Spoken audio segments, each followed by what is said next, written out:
আসসালামু আলাইকুম ওয়া বারাকাতুহু। আজকে আমি দেখাইব একটি খুব সহজভাবে স্পঞ্জ কেক তৈরি।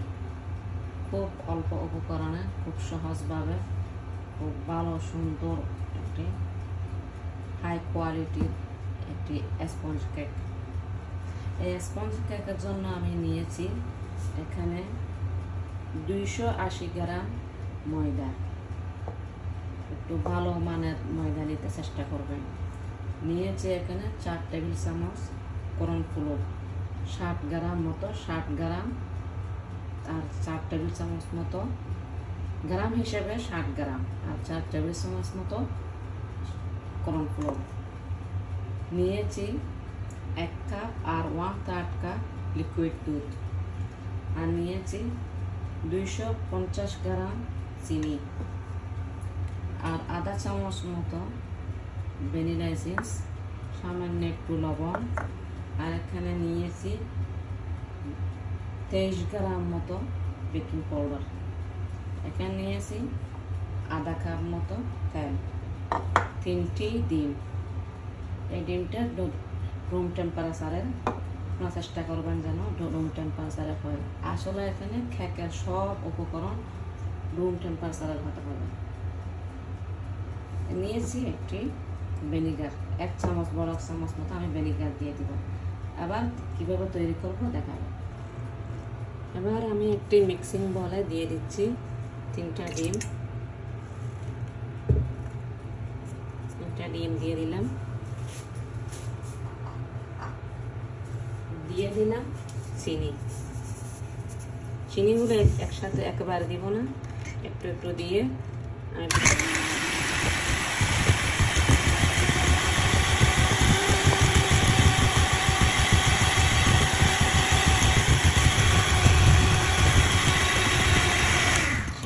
দিয়ে এত এমন ভাবে মিশাইতে হবে ডিমের সাথে যেন ডিমের অংশটা, ডিমের যে রংটা, যে কালারটা যেন সাদা সাদা হয়ে আসে।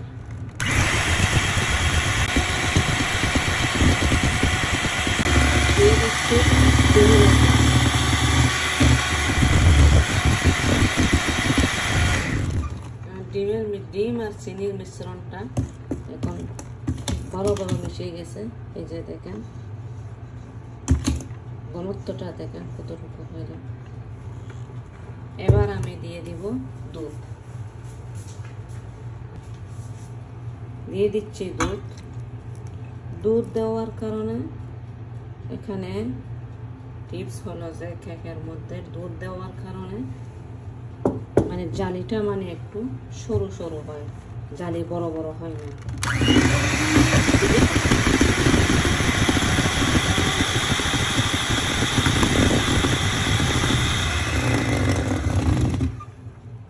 এবার আমি দিয়ে দিচ্ছি তেল।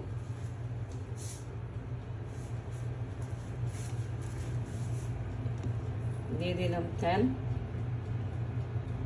তেলটা দিয়ে আমি আবার বিট করে নেব। এবার আমি শুকনো উপকরণগুলো মিশিয়ে নেব। এখানে দিয়ে দিলাম ময়দা, একটু ছাঁকনিতে রাখলাম ময়দা, আর দিয়ে দিচ্ছি কর্নফ্লোর,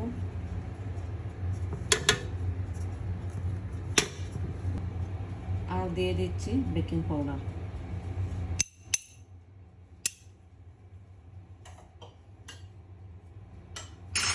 এবার আমি সব এই 3টা উপকরণ মিশিয়ে নেব, এভাবে ছেড়ে নেব। আমি এই ময়দা আর কর্নফ্লোর আর বেকিং পাউডার মিশ্রণটা এখানে দিয়ে দিচ্ছি, ডিমের মিশ্রণের সাথে দিয়ে দিলাম, আর দিয়ে দিচ্ছি সামান্য একটু লবণ। আবার সব দিয়ে আবার একটু বিট করে নেব। একটু বিটারটা আমি মেশিন বর্তমানে চালু করব না, আগে একটু পরে এভাবে মিশিয়ে নেব।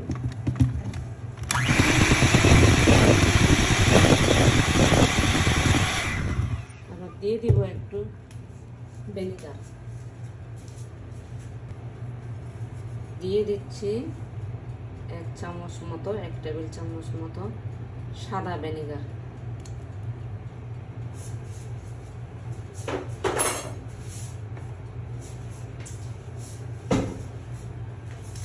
দিয়ে আরেকটু বিট করে নেব।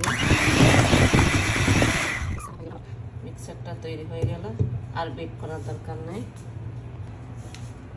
এবার আমি একটি বেকিং ট্রেতে একটু তেল ব্রাশ করে দিয়েছি, এর উপরে দিয়ে দিয়েছি একটু বাটার পেপার। এই বাটার পেপারের উপরে আমি এই আমার কেকের মিশ্রণটা ঢেলে দিচ্ছি।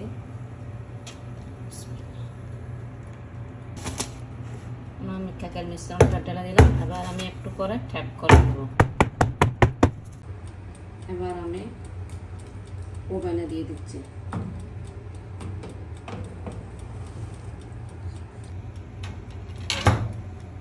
এবার আমি দেখাচ্ছি আমি কত ডিগ্রিতে দিয়ে দিলাম। আমি এই যে আমি আমি 180 ডিগ্রিতে আমার কেকটা আমি বেক করে নিব। এখানে আমার ওভেনের মধ্যে 180 ডিগ্রিতে আমি কি করলাম, 150, 150 আর 200 মাঝামাঝি করে আমার ডিগ্রিটা, আমার ওভেনের ডিগ্রি টেম্পারেচার আমি রাখলাম। এতটুকুতে আমার কেকটা 20 মিনিটে ইনশাল্লাহ হয়ে যাবে। 20 মিনিট পরে আমি আবার ফিরে আসবো। আমার কেকটা এবার হয়ে গেল। দেখেন কত সুন্দরভাবে আমার কেকটা হয়ে গেছে। আলহামদুলিল্লাহ, কেকটা খুব সুন্দর, স্মুথ, একদম সফট আর মসৃণ হয়েছে। এত সুন্দরভাবে যে কেকটা তৈরি হয়েছে, এখানে আমি কোনো ডিমের সাদা অংশ কুসুম আলাদা করি নাই, সব মিশিয়ে এত সুন্দরভাবে কেকটা হয়েছে। আমার খুব খুশি লাগতেছে। এবার আমি একটা পলিথিন কাগজ দিয়ে এই কেকটাকে আমি ডেকে রেখে দিব ঠান্ডা হওয়ার জন্য। কমপক্ষে আধা ঘন্টা রাখতে হবে। আধা ঘন্টা থেকে আরও বেশি রাখতে পারলে আরও বেশি ভালো। একদম ঠান্ডা হয়ে গেলে তারপর আমি একটা ক্রিম দিয়ে ডেকোর করে আপনাদেরকে আমি দেখাবো। আমার কেকটা একদম পুরোপুরি ঠান্ডা হয়ে গেছে, একদম পুরোপুরি ঠান্ডা হয়ে গেল। এবার আমি এটা কাগজটা তুলে নিলাম।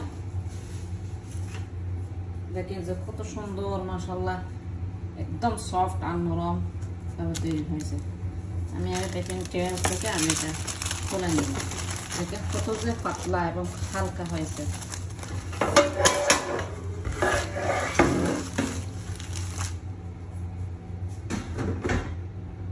আমি আবার কি করব, আমি একটু উপরে অংশটা এরকম একটা ছুরি দিয়ে তুলে নিব, কেননা আমি এখানে ক্রিম দিব। ক্রিম দিলে এগুলি থাকলে ভালো লাগে না, তাই আমি একটু উঠিয়ে নিতেছি। এবার আমার একটা আমি উঠিয়ে নিব। এরকম কোনো প্রয়োজন নেই, থাকলে অসুবিধা নেই।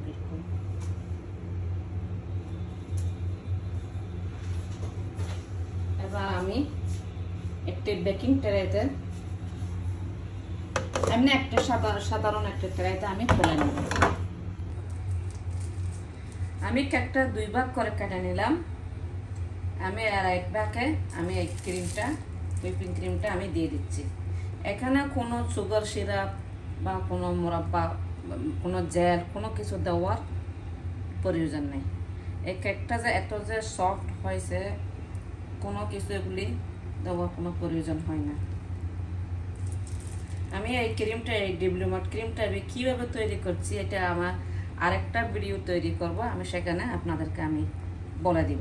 আপনারা চাইলে ওই যে হুইপ ক্রিম দিয়ে, দেশে যারা আছেন তারা বিবু ক্রিম বা ট্রপিক্যাল যেটা আছে, যেটা সবচেয়ে বেশি ভালো হয়, সেটা দিয়ে আপনারা এইভাবে কেকটা এই ক্রিম দিয়ে ফিলিং করে নিতে পারবেন। এবার আমি এরকম একটা দিয়ে সুন্দর করে একটু ফিলিংটা ভালো করে বিছিয়ে দিচ্ছি। আমি ক্রিমটা ভালোভাবে চড়িয়ে দিলাম।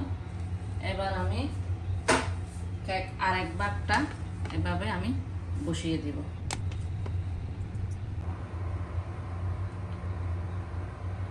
আমি কেকটা এভাবে চারিদিকে ক্রিমটা দিয়ে সুন্দরভাবে আমি একদম দেখে দিলাম। চারিদিকভাবে সুন্দরভাবে এভাবে ছড়িয়ে দিব।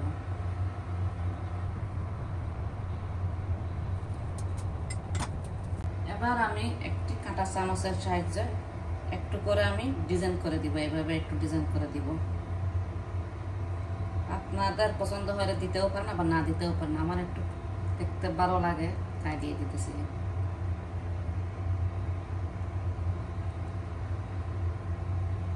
ডিজাইন করাটা, ডেকোরেশন করাটা যার যার ইচ্ছার মতো, যার যার ইচ্ছা অনুযায়ী করবেন। এই কেকটা কত যে সফট আর মসৃণ হয়েছে আপনারা বানাইলে বুঝতে পারবেন। আর একবার হলেও ট্রাই করে দেখেন বাসায়।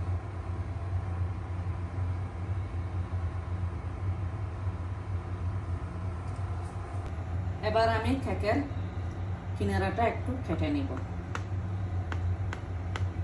এভাবে আমি কিনারাটা কেটে নিব। দেখতে একটু ভালো লাগে,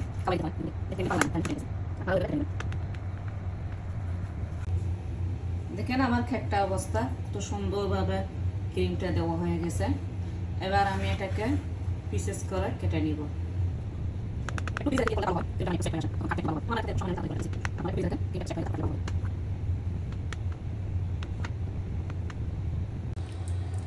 আমার কেকগুলো আমি পিসেস করে কাটাই নিলাম। এখানে আমার 10 পিস কেক হয়েছে।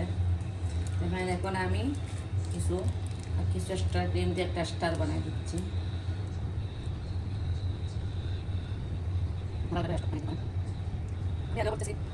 আগেও বলছি যে ডেকোরটা যার যার ইচ্ছা অনুযায়ী।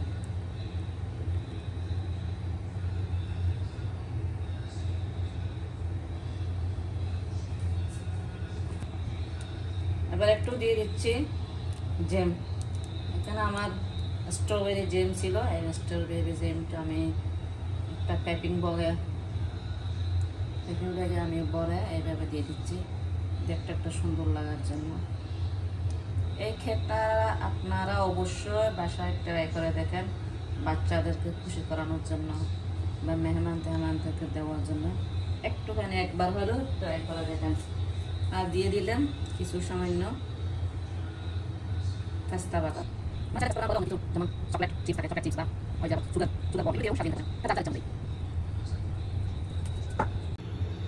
দেখেন কেকটা আমার কত সুন্দর সফট আর কত যে মজাদার হয়েছে। দেখেন আমি আর কিভাবে বুঝাবো আর বুঝাইতে পারতেছি না।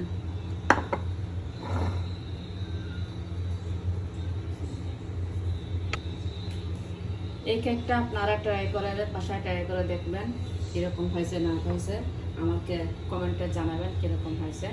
আর ভালো লাগলে আমার ভিডিওটা একটু শেয়ার করবেন আর বেশি বেশি সাবস্ক্রাইব করবেন। আল্লাহ হাফেজ।